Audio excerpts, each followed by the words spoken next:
నేను నా మొట్టమొదటి సినిమా క్షేమంగా వెళ్ళి లాభంగా రండి దానికి అసిస్టెంట్ రైటర్గా చేస్తున్నాను.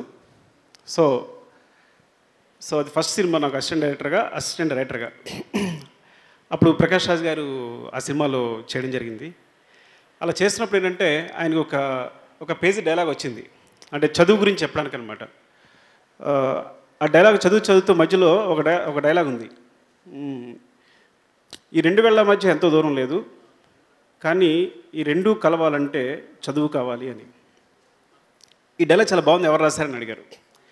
నన్ను తీసుకొచ్చి చూపించారు, ఈ కుర్రాడు రాశాడు అండి అని. చాలా బాగా రాసావని అక్కడ కూర్చొని నాతో మాట్లాడడం మొదలుపెట్టారు. అక్కడ నుంచి అన్ని విషయాలు చెప్పడం, నువ్వేం రాసావు, ఇదివరకు ఏం రాసావు, పోయిట్ రాసావు, అది రాసావా అని ప్రతిదీ నన్ను అడుక్కోవడం, కనుక్కోవడం. సో అక్కడే తెలిసిపోతుంది, అంటే వాళ్ళు మాట్లాడినప్పుడు అంటే ఒక చిన్న విషయాన్ని పట్టుకుని ఎవరైనా ఉంటే కనుక తీసుకొచ్చి వాళ్ళని అప్రిషియేట్ చేయడం కానీ అదంతా. సో అక్కడి నుంచి నాకు ఫస్ట్ నా మొట్టమొదటి ప్రశంస కాబట్టి నా మొదటి ఇంటర్వ్యూలో కూడా ఆ విషయం చెప్పాను. నేను ఇలా ప్రకాష్ గారు అని పొగిడారు అని చెప్పాను. తర్వాత ఏంటంటే జగడం సినిమాలో ఆయనతో వర్క్ చేశాను నేను. 2 డేసే. మీరు నంబరు మార్నింగ్ 6:30 వచ్చి ఈవినింగ్ 6కి వెళ్ళిపోయారు. నేను 10 o'clock షాట్ తీశాను కానీ మళ్ళీ 6:30 ఉన్నారు మార్నింగ్.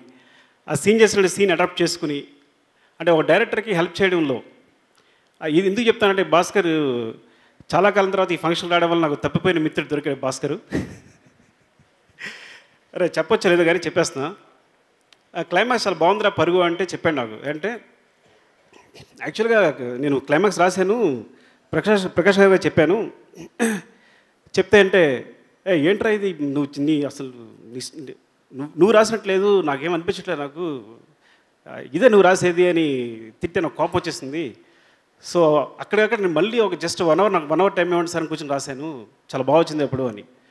సో ఆ విధంగా డైరెక్టర్స్ ఇన్స్పైర్ చేస్తూ ఇది కాదు ఇది అవును, అంటే ఇదైతే బాగుంటుంది, లేదు వాళ్ళ నుంచి రాబట్టడం కానీ, అంటే మామూలుగా దర్శకులు నటుడి నుంచి రాబట్టడం ఉంటుంది, అది కాకుండా ఒక నటుడు దర్శకుల నుంచి కావాల్సిన రాబట్టుకోవడం కానీ, ఈ విధంగా ఆయన గురించి అందరికీ తెలుసు కానీ ఉన్న ఎక్స్పీరియన్స్లో చెప్తున్నాను.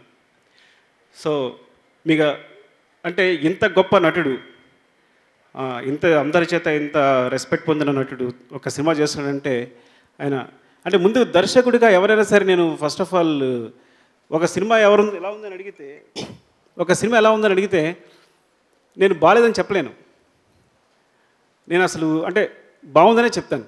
ఎందుకు చెప్తాను అంటే అసలు అన్నిటికన్నా డైరెక్షన్ చేయడం చాలా పెద్ద విషయం అనిపిస్తుంది నాకు. ఎందుకంటే ఎంతో కష్టపడి ఇదంతా చేసి అంటే ఆయన ఇన్ని పనులు చేస్తూ కూడా ఈ పని కూడా చేస్తూ కూడా ఇంత బహుముఖ ప్రజ్ఞాశాలి.